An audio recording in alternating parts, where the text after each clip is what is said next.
अस्सलाम वालेकुम बच्चों, आज 8वीं जमात के इंग्लिश के एक नए लेसन के साथ आपके सामने हाजिर हैं। यह वीडियो मुंबई महानगर पालिका के वर्चुअल क्लास की तरफ से पेश किया जा रहा है। मैं Ansari Rashid Akhtar 8th standard English के एक नए लेसन के साथ। तो चलिए शुरू करते हैं आज का हमारा लेसन।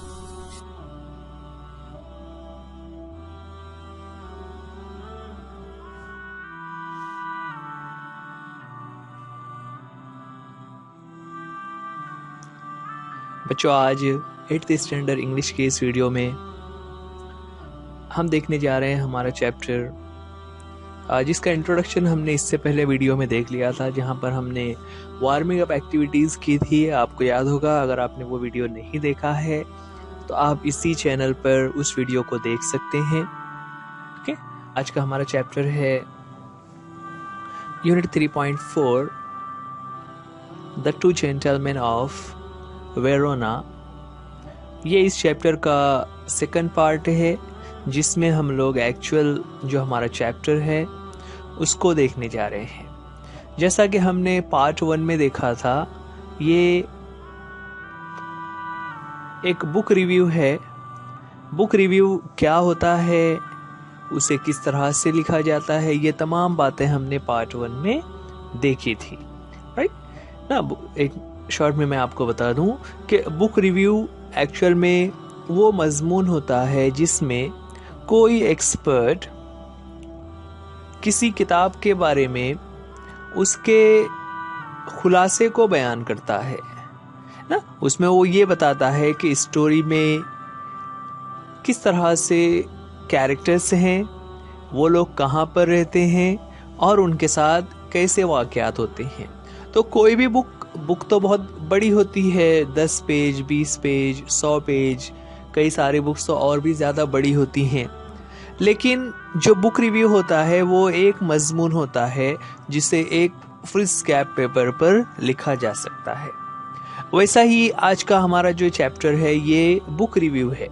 जो स्टोरी है the two gentleman of Verona, इस स्टोरी का बुक रिव्यू है। सबसे पहली बात, the two gentleman of Verona इस नाम से इंग्लिश लिटरेचर में दो लिटरेचर पाए जाते हैं।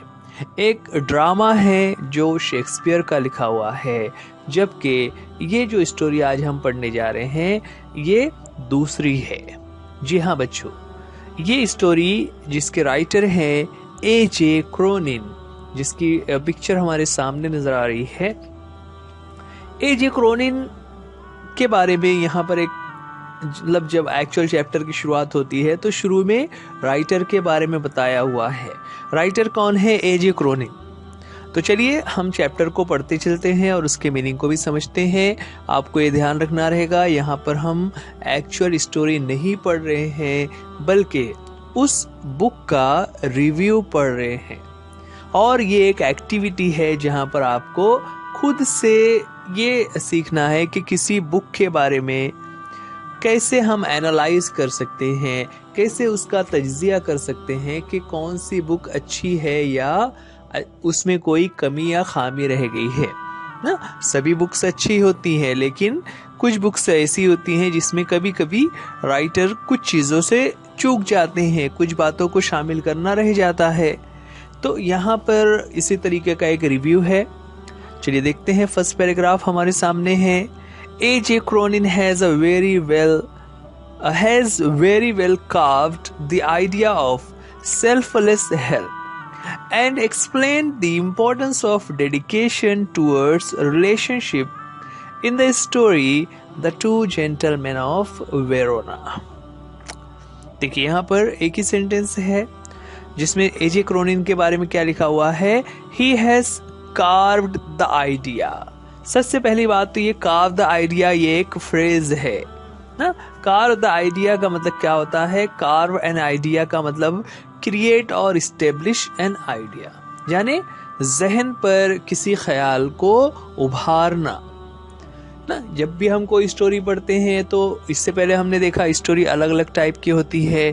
कुछ स्टोरीज जो होती है वो परियों की कहानियाँ होती हैं, कुछ स्टोरीज में विलेजेस के बारे में बताया जाता है, कुछ स्टोरी में जो हीरो होता है उसके हालात बताए जाते हैं कि वो किस तरह से उस पर मुश्किलात आई और फिर कैसे उसने सामना किया और फिर कैसे वो कामयाब हुआ वगैरह, इस तरह की स्टोरीज होती हैं, राइट।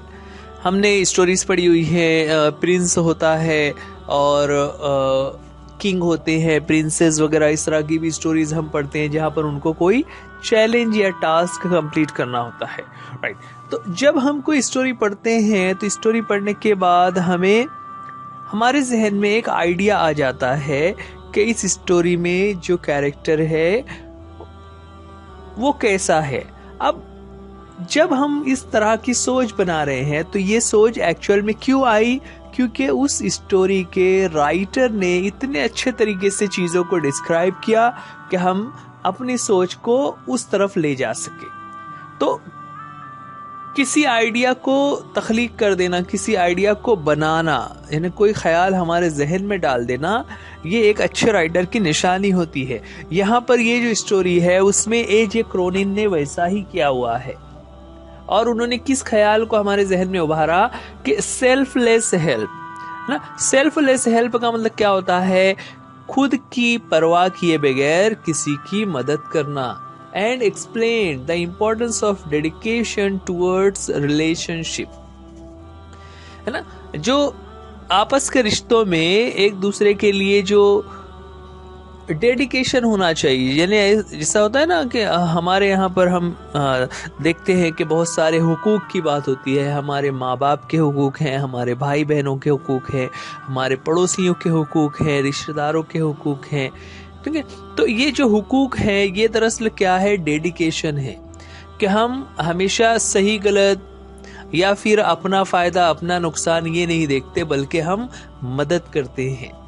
तो इसी तरह यहाँ पर भी डेडिकेशन की इम्पोर्टेंस को दिखाया हुआ है कि किस तरह रिश्तों की अजमत को देखते हुए जो दो लोगों की यहाँ पर कहानी आगे आ रही है, उन लोगों ने कैसे अपनी परवाह किए बगैर मदद की ना। और स्टोरी का टाइटल दिया हुआ है the two gentleman of Verona. अच्छा बच्चों, ये जो वर्ड वेरोना यूज हो रहा है, एक्चुअल में वेरोना एक सिटी है। ये जो कंट्री है इटली का एक सिटी है वेरोना, है ना। देखिए यहाँ पर ये मैप में आप देख सकते हैं, रेड कलर से वेरोना को दिखाया हुआ है और उसके नियरिंग जो दूसरे सिटीज है, वेनिस है, मिलान है, पिसा है, रोम है, एसेट्रा, वो हमें नजर आ रहे हैं, राइट। सो इटली का एक सिटी है जिसका नाम है वेरोना और उस वेरोना में ही ये जो दो जेंटलमैन हैं उनका वाकया जब राइटर के सामने हुआ तो उन्होंने उसको अपनी स्टोरी में बयान किया हुआ है। चलिए देखते हैं किस तरह से टाइटल, ये उस बुक का टाइटल पेज जिसकी हम रिव्यू देखने जा रहे हैं। The story revolves around the two boys named Nicola and Jacopo, who do numerous things to earn money only to pay for their sister's treatment, who suffers from tuberculosis of the spine. Okay, देखिए यहाँ पर क्या बताया गया? The story revolves around the two boys. ना पूरी story जो है वो दो लड़कों के गिर्द ही घूम रही है। मतलब पूरी स्टोरी इन्हीं दो लड़कों के बारे में है जिनका नाम दिया हुआ है निकोला एंड जोकोपो। यानी ये स्टोरी जब आप पढ़ेंगे ना तो इन्हीं दो लड़के हैं और उसी के बारे में स्टोरी चल रही होती है। और वो लड़के क्या कर रहे हैं? हु डू न्यूमरस थिंग्स ना। न्यूमरस का मतलब होता है मेनी, बहुत सारे काम वो कर रहे हैं टू अर्न मनी, कि वो लोग पैसे कमा सके। पैसे कमाने के लिए, अपनी रोजी रोटी के लिए वो लोग बहुत सारे अलग अलग काम कर रहे हैं। ओनली टू पे, लेकिन पैसा क्यों कमाना है? ओनली टू पे, ताकि वो पैसे अदा कर सके फॉर देयर सिस्टर्स ट्रीटमेंट। देखिए अब यहाँ पर स्टोरी का ट्रेजिक पॉइंट आता है कि उनकी जो सिस्टर है वो हु सफर्स फ्रॉम ट्यूबरक्लोसिस ना। ट्यूबरक्लोसिस जिसे हम शॉर्ट फॉर्म में टीबी कहते हैं ना, और वो भी किस चीज का? ट्यूबरक्लोसिस ऑफ स्पाइन ना। ये स्पाइन जो रीढ़ की हड्डी होती है ना, तो वहां पर उसे ट्यूबरक्लोसिस हो गया हुआ है और उस ट्यूबरक्लोसिस की बीमारी का इलाज करने के लिए ये दोनों भाई जो है निकोला और जेकोबो अलग अलग काम करते रहते हैं। जो हमें स्टोरी में नजर आ रहे हैं वो अलग अलग काम करते हुए दिखाई देते हैं। और ये क्यों अलग अलग काम कर रहे हैं? सो दैट दे कुड पे फॉर देयर सिस्टर्स ट्रीटमेंट, कि वो अपनी सिस्टर के इलाज के लिए पैसे अदा कर सके। राइट, चलिए आगे बढ़ते हैं। उसके आगे बताया हुआ है रिव्यू में कि the story begins with the narrator driving down the foot hills of Alps. ना देखिए, आल्प्स ये पहाड़ियां हैं ना जो इटली में पाई जाती हैं। जिस तरह से हमारे यहाँ पर हम देखते हैं हमारे महाराष्ट्र में कोई सह्याद्री है ना, इसी तरह सतपुड़ा की पहाड़ियाँ हैं, इसी तरह हमने हिमालय के बारे में काफ़ी पढ़ा हुआ है। तो ये जो बड़े बड़े पहाड़ हैं, इसी तरह इटली और यूरोप में आल्प्स की जो पहाड़ियाँ हैं वो काफ़ी बड़े इलाके में फैली हुई हैं। तो स्टोरी की शुरुआत होती है, the story begins with the narrator driving down the foot hills of the Alps. ना फुट हिल्स का मतलब जो उसकी वादी का इलाका होता है, कि उस पहाड़ी के वादी के इलाके में जब नरेटर यानी जो राइटर हैं वो उतर रहे थे, यानी अपनी गाड़ी के जरिए से वो ढलान की तरफ जा रहे थे, उस वक्त की स्टोरी शुरू होती है। Here is when he first encounters the two brothers selling wild strawberries। ना तो वहां पर क्या हुआ? He first encounters, देखिए बच्चे यहाँ पर ये वर्ड यूज किया हुआ encounters। encounters का मतलब होता है पहली मर्तबा सामना होना। फर्स्ट इनकाउंटर्स यानी पहली मर्तबा सामना होना। अच्छा, इनकाउंटर का एक दूसरा मीनिंग भी होता है। इनकाउंटर क्या होता है कि जब कोई मुजरिम पुलिस से भाग रहा होता है और पुलिस उसको फायरिंग कर देती है तो उसे भी इनकाउंटर कहा जाता है ना। तो वो इनकाउंटर अलग होता है। यहाँ पर encounter as a verb use किया हुआ है, जिसका मतलब क्या होता है? पहली मर्तबा, है ना। फर्स्ट इनकाउंटर से मुराद पहली मर्तबा सामना होना। तो पहली मर्तबा जब वो राइटर जो है वो अपनी गाड़ी के जरिए से आल्प्स पहाड़ों की ढलान पर वो ड्राइव करते हुए जा रहे थे, वहां पर उनकी मुलाकात इन दोनों से हुई। और वो दोनों क्या कर रहे थे? The two brothers selling wild strawberries. वो लोग स्ट्रॉबेरीज सेल कर रहे थे। वाइल्ड स्ट्रॉबेरी है ना, जंगल की स्ट्रॉबेरीज को सेल कर रहे थे। अलग अलग इलाकों में अलग अलग फल पाए जाते हैं ना। आप कभी ट्रेन से जाते होंगे तो हम देखते हैं कि रास्ते में जिस तरह जो शहर आता है वहाँ की मशहूर चीज़ें, वहाँ के फल हमें ट्रेन के बाहर से लोग फरोख्त करते हुए नजर आ रहे होते हैं। राइट, इसी तरह ये जो एरिया है आल्प्स का, वहां पर स्ट्रॉबेरीज पाई जाती हैं। तो ये दोनों लड़के वहां पर स्ट्रॉबेरीज सेल कर रहे थे। अब स्ट्रॉबेरीज सेल करते वक्त राइटर ने क्या किया? Even after the driver forbids the narrator to buy the wild fruits, he buys the biggest basket and drives towards the town. देखिए राइटर ने क्या किया? Even after the driver forbids ना, देखिए फॉरबिड्स ये बोल्ड लेटर्स में लिखा हुआ है, उसका मीनिंग नीचे लिखा हुआ है डिसअलाउ। डिसअलाउ का मतलब इजाजत ना देना यानी मना करना ना। फॉरबिड्स यानी डोंट अलाउ, इसका मतलब क्या हुआ? मना कर देना। कि वो राइटर को मना कर रहा था कि इन लड़कों से ये जो फ्रूट है ना उसको मत खरीदिए, लेकिन राइटर ने क्या किया? He buys the biggest basket. Writer ने उसकी बात को नहीं सुना और उनके पास जो कई सारे बास्केट्स थे उसमें से सबसे बड़ा वाला बास्केट उसने खरीद दिया। And drives towards the town, है ना। He buys the biggest basket and drives towards the town. सबसे बड़ा बास्केट लिया और फिर वो लोग आगे शहर की तरफ चले गए। This scene emphasizes on the first step of growing intimacy between the narrator and the two boys।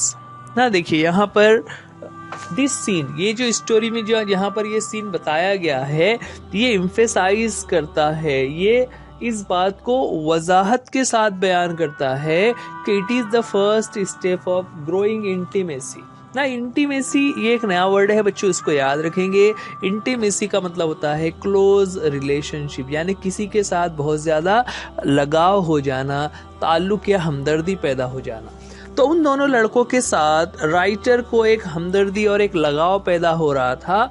वो लगाव इस पैराग्राफ के इस सीन से एम्फेसाइज हो रहा है ना, मतलब उसको पढ़ने के बाद हमें नजर आ रहा है। तो यहाँ पर पहला इनकाउंटर इस तरह से हुआ। अब आगे बता रहे हैं next day the boys are found shining shoes in the public square. देखिए अब पहले दिन वो लोग क्या करते नजर आए, स्ट्रॉबेरीज को सेल कर रहे थे। नेक्स्ट डे अगले दिन the boys are found shining shoes in the public square, वो लोग शूज को पॉलिशिंग का काम कर रहे थे। This amazes the narrator, this is when they reveal the fact that they do numerous kinds of things to earn money, है ना। देखिए यहाँ पर जब राइटर ने उनको देखा कि ये लोग तो कल फल बेच रहे थे और आज जूते पॉलिश कर रहे हैं, तो ये चीज राइटर को अमेज कर गई, हैरत में डाल रही थी। और फिर दिस इज व्हेन, जब उन्होंने उनसे बात की तो दे रिवील द फैक्ट ना, रिवील का मतलब होता है जाहिर करना, बताना, that they do numerous kinds of things to earn money, कि वो लोग अलग अलग किस्म के बहुत सारे काम करते हैं ताकि वो पैसे कमा सके। अब जब इस तरह उन लोगों ने राइटर को बताया तो इससे क्या जाहिर होता है, the narrator is shown to develop a soft corner for them in his heart, है ना। राइटर क्यों ऐसी बातें कर रहा है, क्योंकि वो उनके लिए उस राइटर के दिल में सॉफ्ट कॉर्नर है। सॉफ्ट कॉर्नर का मतलब क्या होता है, हमदर्दी का जज्बा है। He finds them to be innocent, serious, pleasant and earnest. देखिए राइटर उनके बारे में क्या कहता है, दे आर इनोसेंट, वो मासूम हैं, सीरियस यानी संजीदगी से काम करते हैं, प्लीजेंट यानी अच्छे हैं, हंसमुख मिजाज हैं, और अर्नेस्ट है यानी ईमानदार हैं। ईमानदारी से, मेहनत से और अच्छे तरीके से, मासूमियत के साथ, बगैर किसी धोखा दिए हुए वो लोग अलग अलग किस्म के काम कर रहे होते हैं। इसीलिए राइटर जो है उनसे हमदर्दी करने लगा है, राइटर उनके लिए सॉफ्ट कॉर्नर रखता है। The boys are very useful to the narrator, they are willing to satisfy all that the narrator requires, है ना। अब जब नरेटर यानी जो राइटर हैं और वो दोनों लड़कों की मुलाकात हो गई, तो वो दोनों लड़के राइटर के लिए बहुत यूजफुल थे कि जो भी काम उसे चाहिए होता था, जो भी उसको जरूरत हुआ करती थी, वो दोनों लड़के हमेशा ये कोशिश करते थे कि किसी तरह से राइटर की मदद कर दी जाए, क्योंकि ताकि उसके एवज राइटर उनकी कुछ माशी तौर से पैसे के जरिए से मदद कर देवे। They are also found selling newspaper by the narrator one stormy night, है ना। देखिए यहाँ पर एक stormy night, यहाँ पर सेंटेंस को हम उल्टा यहाँ से पढ़ते हैं। वन स्टॉर्मी नाइट यानी एक रात जो कि स्टॉर्मी थी, स्टॉर्मी यानी तूफानी रात, जब तेज हवाएं चल रही थी, आंधी आ रही थी, बारिश हो रही थी। उस रात भी राइटर ने देखा कि they are found selling newspaper, कि वो दोनों लड़के न्यूज़पेपर फरोख्त कर रहे थे ना। जबकि तूफानी रात में इंसान क्या करता है, अपनी हिफाजत करता है कि मैं कैसे भी कहीं किनारे खड़ा हो जाऊं, लेकिन इनकी ऐसी मजबूरी थी, ये दोनों इस तरह से मजबूर थे कि उन्होंने अपने आप को बचाने की बजाय स्टॉर्मी नाइट में, तूफानी रात में भी वो लोग न्यूज़पेपर बेच रहे थे। One day, when the narrator asks if he can help them in any way, they say they will be grateful if they get a lift to the nearby village, Poleta. ना देखिए एक दिन क्या हुआ, narrator's ने उनसे पूछ लिया कि क्या मैं तुम्हारी कुछ मदद कर सकता हूँ, तो उन लोगों ने सिर्फ इतना ही कहा कि they will be very grateful, है ना, कि वो लोग बहुत शुक्रगुजार होंगे if they get a lift to the nearby village पोलेटा, कि अगर राइटर उनको पोलेटा नाम का जो विलेज है जो वेरोना के करीब में ही है, तो वहां तक अगर राइटर उन्हें पहुंचा देते हैं तो उस पहुंचाने पर वो लोग उसका बहुत शुक्रगुजार होंगे, एहसानमंद होंगे ना। टू बी ग्रेटफुल का मतलब होता है टू बी थैंकफुल, एहसान मानना। तो अब राइटर के बारे में अगले पैराग्राफ में है कि although it doesn't come in the narrator's way, he takes them there, ना देखिए, अब लिफ्ट किसको होता है कि एक शख्स है वो कहीं जा रहा है, अब रास्ते में किसी जगह पर अगर आपको उतरना है तो आप लिफ्ट मांग लेते हो। यहाँ पर राइटर को जिस जगह जाना था वो रास्ता अलग था और पोलेटा विलेज का रास्ता अलग था। उसके बावजूद भी राइटर ने उनको लिफ्ट दी। ही टेक्स देम देयर, वो उन्हें वहां लेकर गया। The boys get down in a building and ask the narrator to wait in a nearby cafe until they return within an hour. The boys get down. Get down का मतलब होता है सवारी से नीचे उतरना। तो वो लोग उस कार से नीचे उतरे। Get down in a building, एक इमारत के पास वो लोग उतरे। And ask the narrator to wait in a nearby cafe. और उतरने के बाद उन्होंने राइटर से क्या कहा? To wait in near by cafe, ना करीब में ही जो एक कैफे था जिसे हम चाय की होटल कह सकते हैं ना, तो एक जो कॉफी सेंटर था वहां पर राइटर से कहा कि आप यहाँ पर रुक जाइए अंटिल दे रिटर्न, जब तक वो वापस आते हैं विद इन एन आवर, ना 1 घंटे से पहले ही वो लोग वापस आ जाएंगे। और तब तक राइटर से उन्होंने कहा कि आप यहाँ पर ही जो कैफे है ना, जो होटल है वहां पर इंतजार कीजिए। Eagerness leads the narrator to follow the boys up to a place which is actually a hospital. देखिए, अब यहाँ पर जिस बिल्डिंग या इमारत के पास वो लोग उतरे थे उस इमारत में क्या था और वो दोनों लड़के क्यों गए थे। दिस ईगरनेस कहते हैं बेचैनी को ना। बेचैनी से मुराद यहाँ पर एक किस्म का तजस्सुस था ना कि वो दोनों लड़के आखिर यहाँ क्यों गए हैं। तो उस तजस्सुस और बेचैनी ने leads the narrator to follow the boys up to a place, कि वो दोनों लड़के कहाँ गए हैं उनका पीछा किया उसने। फॉलो का मतलब होता है पीछा करना, है ना। और जब राइटर वहां उस बिल्डिंग में गया तो क्या देखता है कि this building is actually a hospital, कि ये बिल्डिंग किसी का घर या कोई और इमारत नहीं है बल्कि वो हॉस्पिटल है। यानी वो दोनों लड़के हॉस्पिटल गए हुए थे। अब तक देखिए राइटर को ये नहीं मालूम है कि उनकी बहन बीमार है। वो तो ऊपर हमें ये जो बुक रिव्यू लिखने वाले ने हमें बता दिया हुआ है, लेकिन एक्चुअल स्टोरी में राइटर को नहीं पता है, उनको आगे मालूम होगा।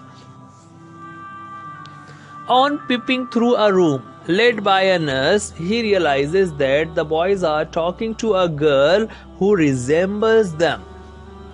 देखिए, अब ऑन पीपिंग थ्रू का मतलब होता है झांकना ना। झांकना से मुराद यानी वो अंदर नहीं गया बल्कि जो दरवाजा थोड़ा सा खुला हुआ था या जो खिड़की खुली हुई थी वहीं से वो झांक कर देख रहे थे। लेड बाय अ नर्स ना, यानी उन्होंने लेड बाय अ नर्स यानी नर्स से पूछा होगा कि 2 लड़के आए थे वो कहाँ गए, तो नर्स ने बताया कि वो उस कमरे में गए हैं। तो राइटर उस कमरे में नहीं गया बल्कि उसने सिर्फ वहां पर झांक कर देखा। देखने के बाद क्या देखता है कि ही रियलाइजेस दैट ना, देख कर उसे क्या लगा, the boys are talking to a girl, कि वो दोनों लड़के एक लड़की से बात कर रहे हैं, हु रिजेंबल्स देम, जो उनके जैसी ही नजर आ रही है ना। रिजेंबल्स का मतलब हू बहू नजर आना, जैसे होता है ना, हम जैसे भाई होते हैं तो कहीं ना कहीं दोनों एक जैसे नजर आ रहे होते हैं ना। भाई बहन है तो उनमें कुछ ना कुछ चीजें रिजेंबल होती है ना, तो देख कर ही समझ आ जाता है कि वो उसका भाई है या उसकी बहन है, इस तरीके से। तो वो जो लड़की थी जिससे ये दोनों बात कर रहे थे वो दिखने में उनके ही जैसी थी, तो गोया वो उनकी बहन होगी। राइटर को ऐसा नजर आ रहा था। He does not feel like intruding and thus asks the nurse the details about the boys. ना देखिए, he does not feel like intruding. अब वो दोनों लड़के उस लड़की से बात कर रहे हैं जो एक हॉस्पिटल में एडमिट है।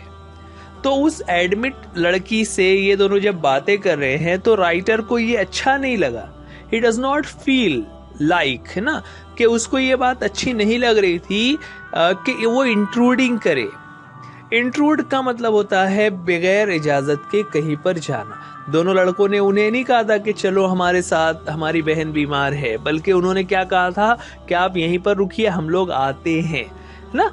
तो हम लोग आते हैं ऐसा कहकर गया था, लेकिन राइटर से रहा नहीं गया, तो वो उनके पीछे पीछे आ गया। तो उसको ये बात अच्छी नहीं लग रही थी कि मैं बगैर इजाजत के उनके पास उस कमरे में जाऊं, लेकिन वो जानना भी चाहते थे कि आखिर मामला क्या है। तो उन्होंने नर्स से पूछा कि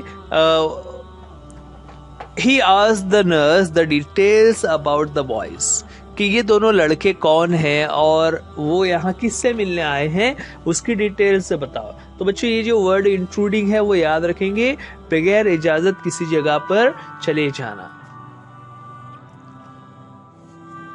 This is when the nurse tells him their heart-rending story about their father being killed in a war and their home being destroyed in the war and their sister suffering from tuberculosis। ना देखिए, अब जब writer ने nurse से पूछा कि भाई ये दोनों लड़के कौन हैं और ये क्या मामला चल रहा है, तो नर्स ने बताया, और क्या बताया, हार्ट रेंडिंग स्टोरी ना। हार्ट रेंडिंग का मतलब कॉजिंग ग्रेट सॉरो, दिल दुखा देने वाली कहानी, यानी उनकी दुख भरी कहानी राइटर को उन्होंने सुनाई। और वो क्या कहानी थी कि their father being killed in a war, कि जंग में उनके फादर मार दिए गए, और their home being destroyed in the war, और जंग में ही उनका घर भी तबाह हो गया है, एंड देयर सिस्टर, और ये जो उनकी सिस्टर है, सफरिंग फ्रॉम ट्यूबरक्लोसिस, उसकी बहन को टीबी हो गया है। अच्छा बच्चों, एक चीज यहाँ पर आपको बता दे, टीबी एक ऐसा मर्ज है कि अगर उसका सही से इलाज ना किया जाए तो इंसान की मौत हो जाती है ना। टीबी अगर उसका इलाज सही तरीके से कर लिया जाए तो बच जाते हैं, वरना उसके असरात ऐसे होते हैं कि वो जिस्म को नुकसान पहुंचाते चला जाता है और इंसान की मौत हो जाती है ना। हमारे यहाँ पर मुंबई में तो टीबी के बड़े हॉस्पिटल्स हैं, लेकिन बहुत सारी जगहों पर टीबी के हॉस्पिटल्स नहीं होते, और चूंकि ये पुराने ज़माने की स्टोरी है, उस वक्त इतना इलाज वगैरह मुमकिन नहीं था। तो ऐसे में टीबी अगर किसी को हो जाए तो उसके लिए एक तरीके से बच पाना एक बहुत मुश्किल काम होता था। तो एक बहुत ही सीरियस ये डिसीज है टीबी, जो उनकी बहन को हो गई है। तो ये देखिए, पहले तो उनके वालिद का इंतकाल हो गया, फिर उनका घर भी टूट गया हुआ है, और उनकी एक बहन है जिसको ट्यूबरक्लोसिस हो गया हुआ है, एक ऐसी जानलेवा बीमारी में पड़ गई है। ऐसी दुख भरी कहानी उस नर्स ने राइटर को सुनाई। The brothers live in a shelter and literally starve only so that they can pay for their sister's treatment। ना, वो दोनों जो लड़के हैं वो एक शेल्टर में रहे हैं। शेल्टर कहते हैं पनाहगाह को, है ना। जब कहीं पर इस तरह से कुछ वाकया हो जाए कि कोई कुदरती आफात हो या जंग के हालात हो जिसमें लोगों का घर टूट गया हो, तो गवर्नमेंट उनके लिए आर्जी तौर पर किसी स्कूल में, किसी जगह पर रहने का इंतजाम करती है, उसे शेल्टर कहते हैं। तो ये दोनों लड़के ऐसे ही एक शेल्टर में रह रहे हैं, एंड लिटरली स्टार्व कहते हैं फाका करने को। फाका से मुराद क्या होता है कि खाने की खाना ना खाना ना, यानी खाने की मुयस्सर ही नहीं है, उनको खाना नहीं मिल रहा है। तो ये दोनों लड़के खाना भी सही से नहीं खाते हैं, अपनी सेहत का ख्याल भी नहीं रखते हैं, और सिर्फ उनको एक ही फिक्र होती है। क्या फिक्र होती है? So that they can pay for their sisters treatment, कि उनकी बहन का जो ट्रीटमेंट है, जो इलाज है, वो सही से हो जाए, इसलिए वो उसकी फीस अदा करने की फिक्र में, कोशिश में लगे रहते हैं। So keeping a secret and helping the sister, they have shown that war has not shaken their spirit। और जब वो ये सब काम कर रहे हैं तो वो keeping a secret, है ना, उन लोगों ने एक राज छुपा के रखा हुआ है, और वो राज क्या है कि the war has not shaken their spirit, कि उस वार की वजह से, उस जंग की वजह से जो उनकी तबाही हो गई है, उस तबाही ने उनके जज्बात को, उनके जज्बे को बिल्कुल भी कम नहीं किया हुआ है, और वो बराबर अपनी बहन का इलाज कराते रहेंगे। They are noble and gentle and great human beings in their own special yet subtle way. ना देखिए नर्स ने और क्या बताया, They are noble and gentle and great human beings in their own special yet subtle way. कि ये दोनों लड़के बहुत ही नोबल हैं, नोबल यानी बहुत ही अच्छे हैं, एंड जेंटल बहुत शरीफ हैं, एंड ग्रेट ह्यूमन बींग्स है ना, बहुत ही लायक, शरीफ और बहुत ही अजीम है ये दोनों ही, स्पेशल ना, येट सटल वे ना, सटल वे का मतलब क्या हुआ है, रास्ता निकाला है, डिफिकल्ट टू फाइंड आउट, कि इस तरह के लोग मिलना मुश्किल है। वरना क्या होता है कि जब किसी के ऊपर कोई मुश्किल आती है तो वो अपनी मुश्किलात का रोना रोकर लोगों के सामने अपनी मजबूरियां बयान करते हैं, लेकिन ये दोनों लड़के ऐसे नहीं हैं। This story distinctly talks about how true the amplification says. इस स्टोरी से डिस्टिंक्टली यानी क्लियरली तौर पर जो पैगाम हमें मिलता है, वो पैगाम जो इम्प्लीफिकेशन है ना, एक इम्प्लीफिकेशन है मतलब वजाहत है जो खुलकर सामने आ जाती है इस कहावत की। कौन सी कहावत की? Where there is will there is way, where there is a will there is a way, कि जहां चाह वहां राह, यानी जहां पर इंसान कुछ करना चाहता है तो उसे कोई ना कोई रास्ता जरूर मिल जाता है। तो ये था हमारी बुक का रिव्यू जिसका टाइटल है the two gentleman of Verona के। इस स्टोरी में जो दो कैरेक्टर्स हैं और राइटर, उनके दरमियान किस तरीके से मुलाकात हुई और किस तरह राइटर ने उनसे हमदर्दी का जज्बा पैदा किया, ये तमाम बातें यहाँ पर बताई गई। बच्चों यहाँ पर इस वीडियो के बाद हमारा कुछ वर्कशॉप का क्वेश्चन है जो हम अगले वीडियो में सॉल्व करेंगे। आज के वीडियो को हम लोग यहीं पर रोकेंगे। इस वीडियो के नीचे आपको एक डिस्क्रिप्शन लिंक नज़र आएगा। डिस्क्रिप्शन में जो लिंक नज़र आ रहा है, आप उस लिंक को जल्दी से ओपन करके फिलअप कर दीजिए, जिसमें आपको अपने जो भी सवालात वहाँ पर बताए गए हैं उनको लिखना है। और उसको लिख लेने के बाद आप इस वीडियो को अपने दोस्तों को भी बताइए, और अगर इसमें कोई बात ना समझ आ रही हो तो आप अपने टीचर से पूछ सकते हैं या हमें भी कमेंट्स में पूछ सकते हैं। चलिए, इस चैप्टर का एक और वीडियो आने वाला है जिसमें इसके क्वेश्चन आंसर्स आपके सामने पेश किए जाएंगे। ये वीडियो आप BMC VTC उर्दू मीडियम इस चैनल पर देख रहे हैं। आप इस चैनल को सब्सक्राइब कीजिए, वीडियो को लाइक कीजिए, वीडियो को अपने दोस्तों में शेयर कीजिए। और चूँकि अब स्कूलें ओपन हो गई हैं, आप कोशिश कीजिए कि आप रेगुलर स्कूल भी जा सके, ताकि आपको ओवरऑल जो ग्रुप एक्टिविटीज़ हैं जो स्कूल में ही पॉसिबल होती है वो आपसे कराई जा सके। जो आज के लिए इस वीडियो में इतना ही। उम्मीद करते हैं ये लेसन आपको समझ आ गया होगा। वीडियो देखने के लिए थैंक यू। अल्लाह हाफिज, गुड बाय।